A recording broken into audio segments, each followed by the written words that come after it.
आज क्या है? क्या है? भोले बाबा का विवाह है। कितने बाराती हैं? वाह, सब बारात में चलने को सज धज के बैठे हैं। पर शंकर जी हैं कहाँ? शंकर जी हैं कहाँ? भोले बाबा तो है ही नहीं, बाराती सजे तैयार बैठे हैं और भोले बाबा गायब। तो भोले बाबा को कह दीजिए कि बाबा बस 3 घंटे की बात है, आप काशी विश्वनाथ को छोड़कर, काशी को छोड़कर हे विश्वनाथ महादेव हमारे मसौली पधारिए, ताकि हम आपकी बारात लेकर हिमालय नगर चलें और आपका विवाह पार्वती मैया के साथ संपन्न कराया जाए। कह दीजिए भोले बाबा से क्या? मेरे भोले बाबा तुमको आना होगा, डम डम। क्या बात है, हम रहने दे। आप लोग तो हमसे भी अच्छा गा रहे। मेरे भोले बाबा तुमको आना होगा, डम डम डमरू बजाना होगा। मेरे भोले बाबा तुमको आना होगा, डम डम डमरू बजाना होगा। माँ गौरा संग नंदी जी को लाना होगा। मेरे भोले बाबा तुमको आना होगा, डम डम डमरू बजाना होगा। मेरे भोले बाबा तुमको आना होगा, डम डम डमरू बजाना होगा। जरा उठाइए दोनों हाथों को और तालियां बजाते हुए हरि बोल। हे महादेव।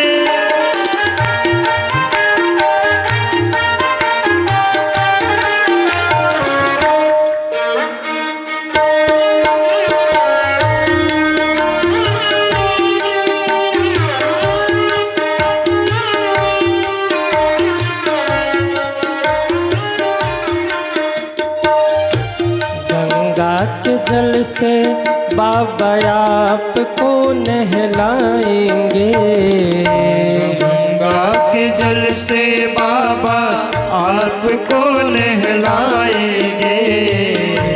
गंगा के जल से बाबा आपको नहलाएंगे। गंगा के जल से बाबा आपको नहलाएंगे। केसर का टीका बाबा आपको लगाएंगे। केसर का टीका बाबा आपको लगाएंगे। केसर का टीका बाबा आपको लगाएंगे।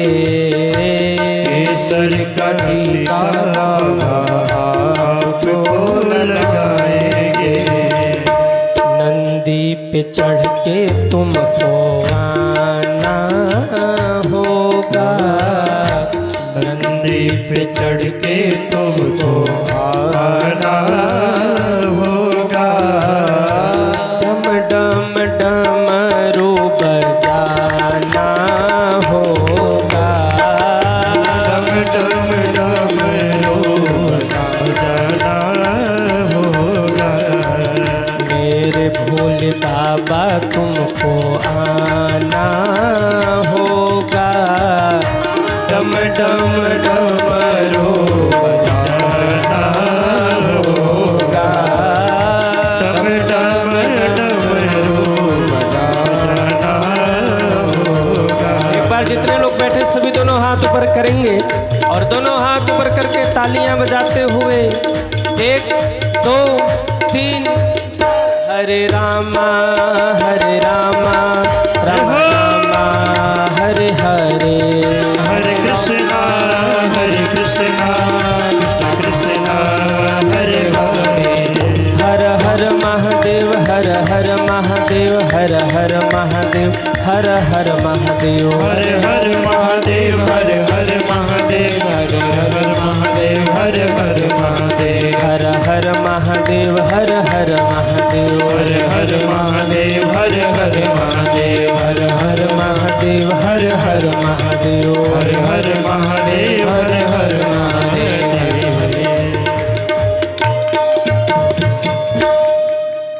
बोलिए शंकर भगवान की जय हो, पार्वती मैया की जय हो, नमः पार्वती पतये हर हर महादेव।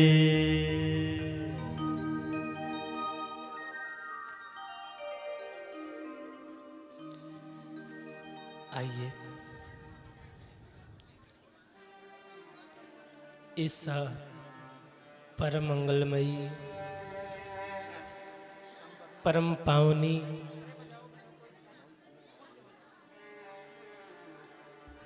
थोड़ी सी शांति बना लीजिए आप लोग,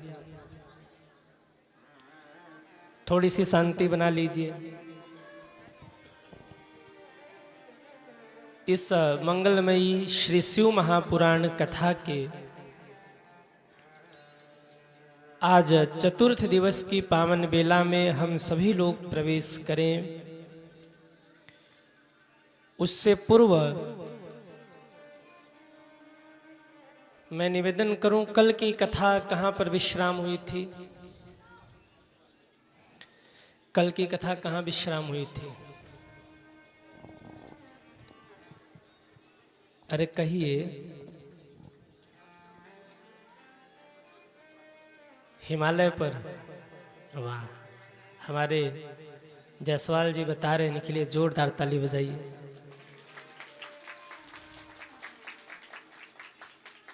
कल की यात्रा में हम सभी लोगों ने दर्शन किया। पार्वती माँ हिमालय राज के यहाँ प्रकट हुई। ये वही पार्वती माँ है जो पूर्व जन्म में शिव की पत्नी सती थीं, पर जब महादेव ने त्याग किया तो सती माँ ने भी देह का परित्याग किया और पुनः पार्वती रूप में मैया प्रकट हुई। जगतम्बा जह अवतरी सोपुर बरनी न जाई। आप कभी भी देव स्थानों में जाइएगा, जैसे मैहर माता का दर्शन करने जाइए, वैष्णो माता का दर्शन करने जाइए। जब भी आप दिव्य शक्ति पीठों का दर्शन करने जाएंगे ना, तो उस नगर में प्रवेश करते ही आपको एक अलग सी ऊर्जा महसूस होगी। कभी आप काशी जी आइए और जैसे ही आप पंचकोशी, 5 कोश की जो मूल काशी है, उस क्षेत्र में आपकी यात्रा होगी, जैसे ही आप प्रवेश करेंगे तो एक अलग अनुभूति आपको होगी। वृंदावन जाइए, जैसे ही ब्रज की भूमि में आप प्रवेश करेंगे, एक अलग सी भूमि, एक अलग सी ऊर्जा वहाँ महसूस होगी। ऐसे स्थानों पर दिव्य शक्तियों का निवास होता है।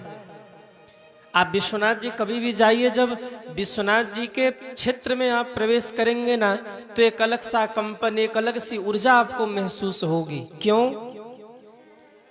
भोले बाबा अकेले नहीं बैठे हैं वहाँ। भोले बाबा के साथ 33 कोटि देवी देवता वहाँ जाके बैठे हैं।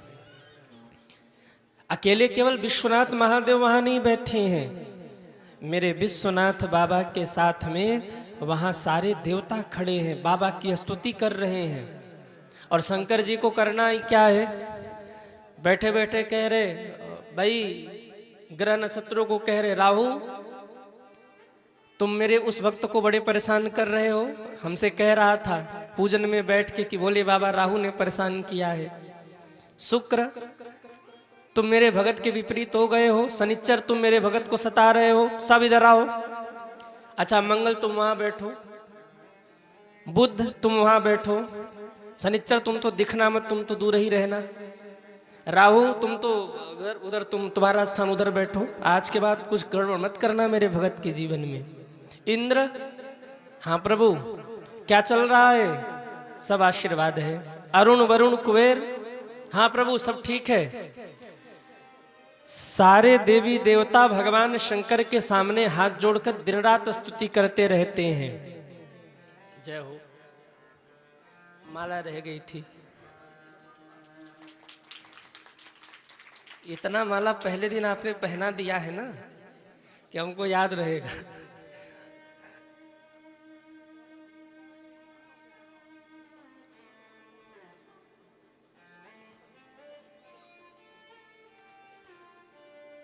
खूब माला माल रही है। बोलिए भक्त वत्सल भगवान की जय हो। कहाँ थे हम लोग, कहाँ थे? हाँ, सारे देवता शंकर जी के सामने हाथ जोड़े खड़े रहते हैं। भोर में काशी जी में उठावन गाया जाता है, शंकर जी को उठाया जाता है। कैसे उठाया जाता है? पुजारी जी गाते हैं, अरे जगाय हारी भोले शंकर न जागे। आप लोगों को ये भजन याद है कि याद है? अरे वाह, सच्चे शिव भक्त हैं आप लोग। काशी जी का प्रसिद्ध गीत है, भोर में गाया जाता है विश्वनाथ बाबा के सामने। अरे जगाय हारी भोले शंकर न जागे, अरे शंकर न जागे भोले शंकर न जागे, जगाय हारी भोले बाबा न जागे। कौन कौन जगा रहा है? ब्रह्मा जगाए, अरे विष्णु जगाए, ब्रह्मा जगाए विष्णु जगाए, और नारद जगाए बीड़ाधारी। अरे जगाय हारी पर भोला शंकर न जागे, नहीं जागे। अब क्या हुआ? गंगा जी आ गई, बोले हम जगाएंगे शंकर जी को, अभी विश्राम से उठ रहे, अभी विश्राम करे तो हम जगाते हैं। गंगा जगाए, पीछे से यमुना आ गई, हम भी जगाएंगे। यमुना जगाए, अरे गंगा जगाए, यमुना जगाए, और फिर भी नहीं जागे तो अंत में नंदी जगाए भोला जागे। अरे जगाय हारे भोले शंकर न जागे। किसने जगाया शंकर जी को? किसने जगाया? नंदी जगाए, नंदी जगाए, नंदी जगाए, अरे नंदी जगाए भोले जागे। अरे जगाय हारी भोले बाबा न जागे। अंत में नंदी ने आके कहा, हे महादेव उठिए, सब आपकी प्रतीक्षा कर रहे। शंकर जी ने नेत्र खोला, बोले फाइल ले आओ, किसकी किसकी ड्यूटी लगी है आज, दिन भर का क्या है, कहाँ कहाँ जाना है, शेड्यूल सब दिखाओ पहले हमें। शंकर जी को पूरा शेड्यूल दिखाया जाता, आज यहाँ यहाँ जाना है। कौन दिखाता? नंदी जी। और जब नंदी जी शेड्यूल दिखाते हैं तब भोले बाबा तैयार होते, बोले अब चलो, तैयार हो जाओ, चलना है। भोले बाबा की ठाठ है, मामूली थोड़ी है। साधारण कोई नेता विधायक हो तो अपने पीए से शेड्यूल दिखवाता।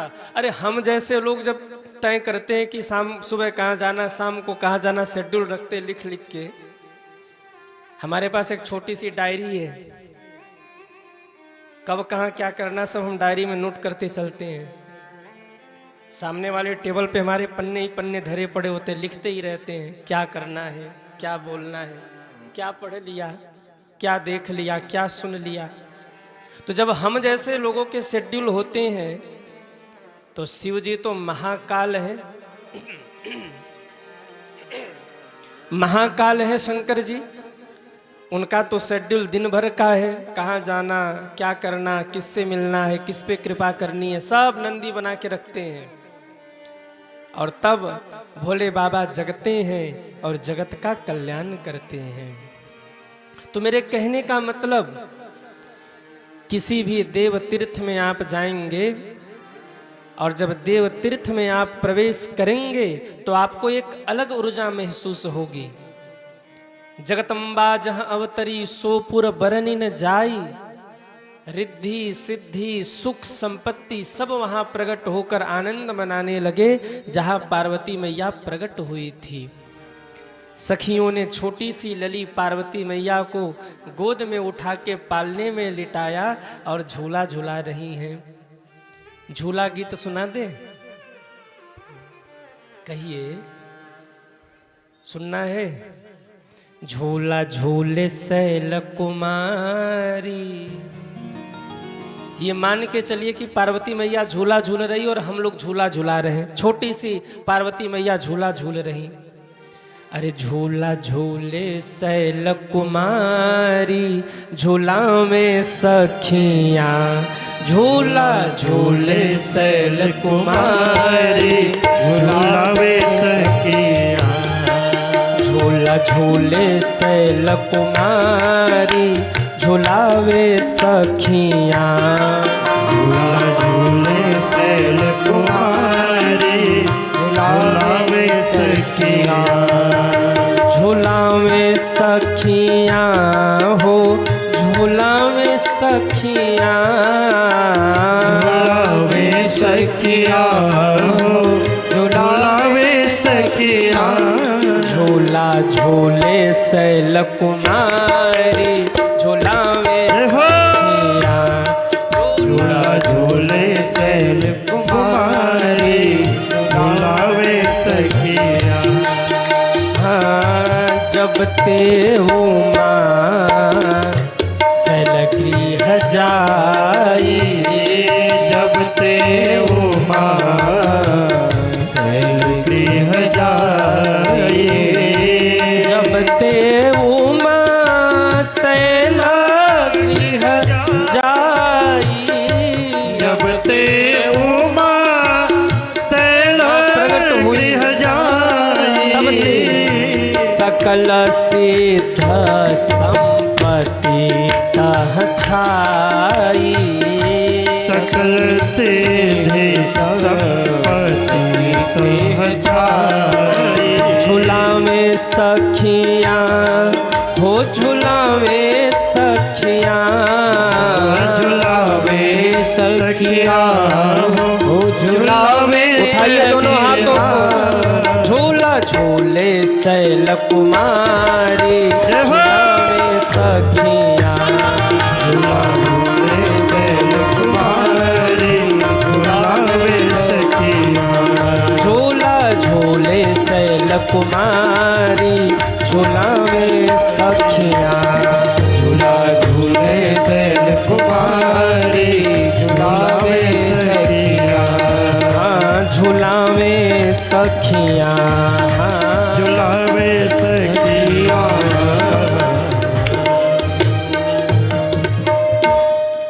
बोलिए पार्वती मैया की जय हो। सब सखियां झूला झूला रही, खूब आनंद हो रहा, उत्सव हो रहा। और हिमालय राज ने खूब लुटाया है न्यौछावर, खूब उत्सव मनाया, खूब न्यौछावर लुटाया। देखिए घर में बेटा हो या बेटी हो ना, तो कभी भी अपने आनंद को कम मत करिए। बेटा हो या बेटी हो, प्रायः बेटी का जन्म हो तो कई माँ बाप दुखी हो जाते हैं कि बेटी का जन्म हुआ है, पर बेटी का जन्म हो घर में तो प्रसन्न हो जाना चाहिए, क्योंकि आपके घर में कन्या नहीं आई हैं, आपके घर में जगदम्बा आई हैं। याद रखिए, बेटियां अपना भाग्य स्वयं लेके प्रकट होती हैं। माँ बाप का स्वभाव है कि वो चिंता करते हैं कि बेटी का विवाह कैसे होगा, कहाँ होगा, कैसा घर भर मिलेगा, पर याद रखिएगा बेटियां अपना भाग्य स्वयं लेकर जन्म लेती हैं। पिता एक घर ठीक से नहीं बनवा पाते, लेकिन जब बेटी का विवाह करना हो तो खूब धूमधाम से करते हैं। क्यों? बेटी के भाग्य से अपने आप आ जाता है। बेटी के भाग्य में जो होता है भगवान ने कहाँ से व्यवस्था करके भेज देंगे, सोचना नहीं पड़ता। बस आप परिश्रम करते लगे रहिए, भगवान विधान बनाते चले जाएंगे। और याद रखिएगा, बेटी आपके घर में उतने ही दिन रहेगी जितने दिन उसको रहना लिखा है। माँ बाप का स्वभाव है, थोड़े से परेशान होते हैं कि बेटी का रिश्ता हम कहाँ करें, कैसे करें, हमारी बेटियां अच्छे घर जाए। परंतु जब बेटी के विवाह का संयोग विधाता ने लिखा है और जहां लिखा है अपने समय आने पर सब कुछ अपने आप हो जाएगा। हमारे आपके चिंता करने से कुछ नहीं होने वाला। क्यों? बेटियां अपना भाग्य स्वयं लेके प्रकट होती हैं। बेटियों के लिए तो माँ बाप को चिंता करना ही नहीं चाहिए। विदा होती बेटी, लोग कहते हैं ना कि बेटी का जन्म हुआ है, अब तो बेटी बड़ी होगी, विवाह करेंगे तो धन लगेगा, तमाम खर्च आएंगे। पर ये सच है सज्जनों क्या? विदा होती बेटी अपने हाथ में अक्षत लेकर पीछे की ओर फेंकती है और मानो ये कहती है कि भैया और पिताजी आप दोनों लोग ध्यान रखिए, हम आपके भाग्य का कुछ नहीं लेके जा रहे, आपके भाग्य का यहीं छोड़ के जा रहे। मेरे भाग्य में जो लिखा था मैं वहीं लेके जा रही हूं। अथवा तो हाथ में अक्षत लेकर बेटी पीछे फेंकती है, मानो वो भगवान से जाते जाते दुआ करती है, हे प्रभु मेरे भैया और भाभी का आंगन यूं ही हंसते मुस्कुराते रहे, आनंद में रहे वो। मेरे भैया और भाभी का आंगन यूं ही हरा भरा रहे, उनका जीवन यूं ही प्रसन्न रहे, आनंदित रहे वो। विदा होती बेटी अक्षत पीछे फेंक करके उन्हें अक्षय होने का आशीर्वाद दे करके जाती है। बेटियां लेकर नहीं जाती, बेटियां देकर जाती हैं। जाते जाते दुआ आशीर्वाद देकर विदा होती हैं। मेरे भैया और भाभी का आंगन यूं ही हरा भरा रहे, वो ऐसे ही हंसते और मुस्कुराते रहे। ये बेटियों का हृदय होता है। इसलिए बेटियों के लिए माँ बाप को ज़्यादा चिंता नहीं करना चाहिए। हाँ, उनको पढ़ाइए लिखाइए, अपने कर्म है जो वो करते रहिए, पर याद रखिएगा जब जहां संयोग भगवान ने लिखा होगा बेटी का विवाह तब और तभी होगा। हमारे आपके चाहने से कुछ नहीं होने वाला। बेटी घर में जन्म ले तो दुखी मत होइए, वो लक्ष्मी है, वो दुर्गा है, वो सरस्वती है, वो पार्वती है, वो उमा है, वो जगदम्बा है, वो आदि शक्ति है, वो भवानी है, वो दुर्गा है। दुखी मत होइए। बेटियां अपने पिता के मान को बढ़ाने के लिए आती हैं। अनुभव करना, आधी रात को भी घर में मेहमान आए तो कदाचित पिता, एक घर का मुखिया अपनी पत्नी को बुलाने में संकोच करेगा। हो सकता है अपनी पत्नी को ये न कहे कि भाग्यवान जरा पानी पिला दो, चाय बना दो, पर अगर घर में बेटी है और मेहमान आए हैं तो एक पिता दावे के साथ में बेटी को आवाज लगाता है, बेटी मेहमान आए हैं, जरा पानी पिला दो, चाय पिला दो। क्योंकि पिता को पता है एक बार बेटा मुकर जाएगा एक बार पत्नी भी मुकर जाएगी, हो सकता वो कह दे अरे तुम्हारे तो ऐसे ही मेहमान रोज आते रहते हैं, रोज का पानी चाय का झंझट लगा ही है। और उसको पता है बेटी ना नहीं करेगी। आधी रात को भी घर में मेहमान आए तो सब सोते रहते हैं, पर तुरंत बेटी उठती है और कहती बाबूजी आप क्यों चिंता करते, हम भोजन बना देते। तुरंत लग जाती है रसोई में। माँ से जाके कहती तू अकेले क्या कर रही, तू थोड़ा बगल हट मैं बनाती हूँ। तुरंत वो बेटी संभालती है, क्योंकि उस बेटी को पता है अगर मेरे द्वार से अतिथि भूखे लौट गए तो भरे समाज में मेरे बाप की पगड़ी उतर जाएगी। और बेटियां पिता के मान को गिराने के लिए नहीं, बेटियां तो पिता के मान को बढ़ाने के लिए जन्म लेती हैं। बेटी जन्म ले तो हिमालय राज की तरह हृदय बनाइए और अपने घर में खूब उत्सव मनाइए। आपके घर में जगदम्बा प्रकट हुई हैं। हिमालय राज ने खूब उत्सव मनाया। कहते हैं जब ते उमा शैल गृह जाई, सकल सिद्धि संपत्ति तह छाई। याद रखिएगा, आंगन की रौनक है बेटियां, आंगन की रौनक है बेटियां। जिस आंगन में बेटियों का जन्म न हो वो आंगन सूना सूना लगता है। कहाँ कम है बेटों से कम बेटियां। अरे बेटों ने जितना किया होगा ना, बेटी उससे ज्यादा करके दिखाती है। बुढ़ापे में बेटी जब देखती कि माता पिता बूढ़े हो गए तो वो ससुराल पक्ष को और मायके पक्ष को दोनों का ध्यान रखती हैं। कहाँ कम होती हैं बेटियां। बेटियां दो दो कुलों का मान बढ़ाती हैं, पिता के कुल का और पति के कुल का। जो दोनों कुल का मान बढ़ाए वही है बेटी। जिस घर में बेटी का जन्म न हो उस घर में रौनक नहीं होता। इसलिए कोई भी उत्सव हो, बेटियों को दान करिए आप। कुछ न कुछ उनके लिए न्यौछावर नेक निकाल के उनको जाते जाते हाथ में रखकर विदा करिए। और ये कभी मत सोचिएगा कि अगर ससुराल से मायके आई है बेटी तो आपसे कुछ लेने के लिए आई है। अगर ससुराल से मायके यानी अपने घर बेटी आई है किसी उत्सव में किसी आयोजन में तो आपसे कुछ लेने के लिए आई है। वो लेने नहीं आई है, वो तो आशीर्वाद देकर आपके यज्ञ को संपन्न करने के लिए आई है। घर में विवाह हो, शादी हो, उत्सव हो, बेटियों को खाली हाथ विदा मत करिए। जाते जाते आपका जितना सामर्थ्य है, 100 रुपए का ही सामर्थ्य है ना, वहीं उसके हाथ में रखकर मुट्ठी बांध दो। दीदी इससे ज्यादा कुछ नहीं है देने को, पर ये मेरा भाव है। वो दुआ देगी तो 100 का 1000 करके भगवान वापस कर देंगे आपको।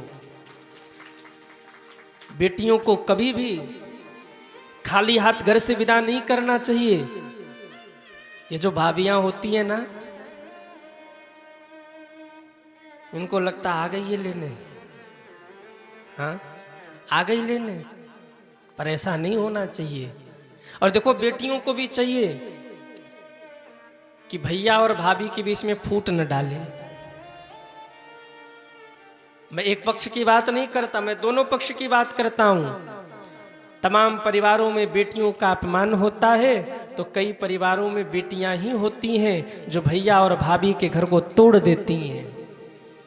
बेटियों को भी चाहिए कि विवाह के बाद वो मायके जाएं तो, पर हर चीज में हस्तक्षेप न करें। क्या करें, कैसे करें, क्या हो, कैसे हो, नहीं होना चाहिए। विवाह के बाद बेटी जाए तो आशीर्वाद तो दे अपने भैया और भाभी को, पर देखो अगर शांति चाहते हैं तो मेरी एक बात मान लीजिए, इधर का सुन के इधर से निकाल दीजिए, इधर का सुन के इधर से निकाल दीजिए, शांति बनी रहेगी। भैया और भाभी के घर को नहीं तोड़ना चाहिए। पर कई होती है ना ऐसी माताएं, भैया और भाभी के हंसते हुए चेहरे को देखकर वो तो, अब कोई बुरा न मानना मेरी बातों को, पर मैं वही कह रहा हूं जो मैं समाज में देख रहा हूं। दोनों ही चीज समझना है। घर में बेटी आए तो भाई और भाभी को चाहिए कि वो अपने से ज्यादा उनका मान करें, सबसे ज्यादा उनका सम्मान करें। और बेटियों को भी चाहिए कि वो भैया और भाभी को केवल आशीर्वाद देकर जाए, न कि उनमें बंटवारा करा के जाए, न कि उनमें तलाक करवा दे, न कि उनको अलग कर दे। ऐसा भी नहीं होना चाहिए। दोनों पक्ष को समझना होगा। हिमालय नगर के घर जब बेटी का जन्म हुआ, खूब उत्सव मनाया, खूब आनंद मनाया, खूब दान किया। जब भी उत्सव हो, दान करने का स्वभाव बनाइए। भोजन और दान उत्सव में उचित होना चाहिए। भोजन और दान ये दो चीज खूब बढ़िया रखिए, खूब आनंद मनाइए। उत्सव उत्सव की तरह होना चाहिए। हिमालय राज ने आज बड़ा दान किया, और दान करने का स्वभाव सबका होना चाहिए। केवल आपके लिए नहीं, हम और आप कोई भी हो, हमारे भाग्य में जितना भगवान हमें दे रहे हैं उसका दशांश निकाल करके हम लोगों को दान करना चाहिए। क्योंकि दशांश पे दान का हक है, दान होना चाहिए, उसे दान करना चाहिए। हिमालय राज ने बड़ा दान किया। नारद जी ने आकर पार्वती जी का नामकरण किया।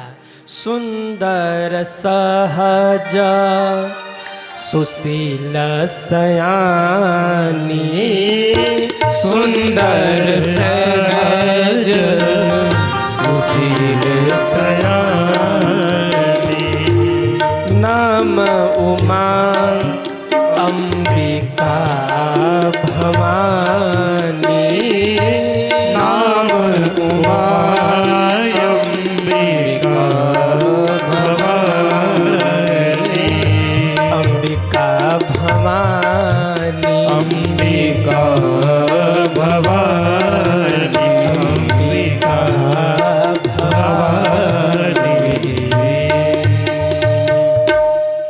नारद जी कहते आपकी बेटी सुंदर होगी, सहज होगी, सुशील होगी, सयानी होगी। इनका नाम उमा होगा, अंबिका होगा, भवानी होगा। सबने जय जयकार किया। बोलिए उमा मैया की जय हो, अंबिका मैया की जय हो, भवानी मैया की जय हो। नारद जी ने नामकरण किया। नारद कौन है? नारद गुरु हैं। घर में बेटा या बेटी का जन्म हो तो अपने बच्चों का नामकरण गुरु के द्वारा करवाइए। नामकरण पे सद्गुरु का अधिकार है। कभी भी अपने मन से नामकरण नहीं करना चाहिए, ध्यान रखिए। नामकरण पे सद्गुरु का अधिकार है। घर में बेटे का जन्म हो या बेटी का जन्म हो, अपने बच्चों का नामकरण आप गुरु के द्वारा करवाइए। जब गुरु नाम रखेंगे तो शास्त्र सम्मत नाम रखेंगे। गुरु क्यों जरूरी है जीवन में? घर में बेटा हो, बेटी हो, गुरुदेव से संपर्क कीजिए, गुरुदेव के चरणों में जाइए। गुरुदेव आपके आशीर्वाद से घर में बालक का जन्म हुआ है, बिटिया का जन्म हुआ है, आप नामकरण करिए। कोई भी शुभ कार्य करने जाइए, एक बार गुरुदेव से आशीर्वाद लीजिए। गुरुदेव बेटे का विवाह करने जा रहे, आशीर्वाद दीजिए कि इनका जीवन मंगलमय हो। जीवन में गुरु इसीलिए होना चाहिए। गुरु नहीं होगा तो हम अपने मन से नामकरण करेंगे। और नाम हम लोग क्या रखते हैं अपने बच्चों का? क्या रखते हैं नाम? वो अंग्रेजों वाले टोटो, डोडो, खोखो। क्या मतलब है इसका? गुरुदेव नाम रखेंगे तो शास्त्र सम्मत रखेंगे। अपने बच्चों का नामकरण गुरु के द्वारा करवाइए। और इसके लिए गुरु होना चाहिए जीवन में। घर में बेटा हो, बेटी हो, जन्म हो उसका, तो ले जाइए गुरु के चरणों में, आशीर्वाद दिलवाइए। गुरुदेव से कहिए आप नामकरण करिए, और गुरु जो नाम रख दे बस उसी नाम को आप रख लीजिए। एक होता है दुलरुआ नाम, एक होता है बिगड़ुआ नाम, और एक होता है गुरुमुखी नाम। ये सबके जीवन में होता है। दुलरुआ नाम माँ रखती है, बिगड़ुआ नाम मामा रखते हैं, और गुरुमुखी नाम गुरुदेव रखते हैं। समझिएगा, दुलरुआ नाम माँ रखती है। माँ थोड़ा सा दुलार करके, शब्दों को टेढ़ा करके बच्चों को बुलाती है। नाम जो होगा एक अक्षर काट देगी या एक अक्षर बढ़ा देगी, माँ का स्वभाव है ये। वो सीधे सीधे जल्दी नाम नहीं बुलाती, एक अक्षर तोड़ के मरोड़ के ही बुलाएगी। और मामा ये पूरा चैप्टर ही चेंज कर देंगे, चैप्टर ही चेंज कर देंगे। सच्चा नाम तो गुरु ही रखता है, गुरुमुखी नाम। जो गुरु नामकरण कर दे वो अपने बच्चों का नाम रखिए, वो कल्याणकारी होगा। गुरुदेव ने नामकरण किया और कहा कि अपनी बेटी को तप करने भेजिए। क्यों? इनको शिवपति रूप में मिलेंगे अगर ये तपस्या कर लें। माँ ने कठोर तप करना आरंभ किया। मेरे भाई बहन, बिना तपस्या के इस संसार में कुछ भी मिलने वाला नहीं है। आप कहेंगे कि गुरुजी पहले के लोग तो तप करते थे, हम कैसे तप करें? तप का क्रम थोड़ा आज बदल गया है। पहले के लोग बिना भोजन किए 10-10 हजार वर्ष तक तप करते थे, और आज के लोग व्रत के रूप में तप करते हैं। जो आप व्रत करते हैं ना, कहीं ना कहीं वो भी तो एक तपस्या है। दिन भर आप निराजल व्रत हैं, दिन भर आप कुछ खा नहीं रहे, अन्न नहीं ले रहे, तो ये भी तो एक तपस्या है। और ये तब तो करना ही चाहिए। मैं कई बार कहता हूं एकादशी का व्रत अवश्य करिए। हम क्यों कहते हैं? क्योंकि कम से कम इसी बहाने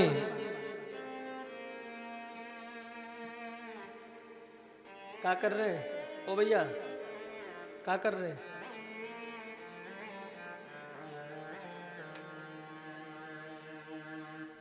गुटका थूको पहले उधर। बताओ, कथा चल रही तो उसी में। जब बनाना होगा तो बनाएंगे नहीं, और जब चल रहा तो उसको बिगाड़ देंगे। और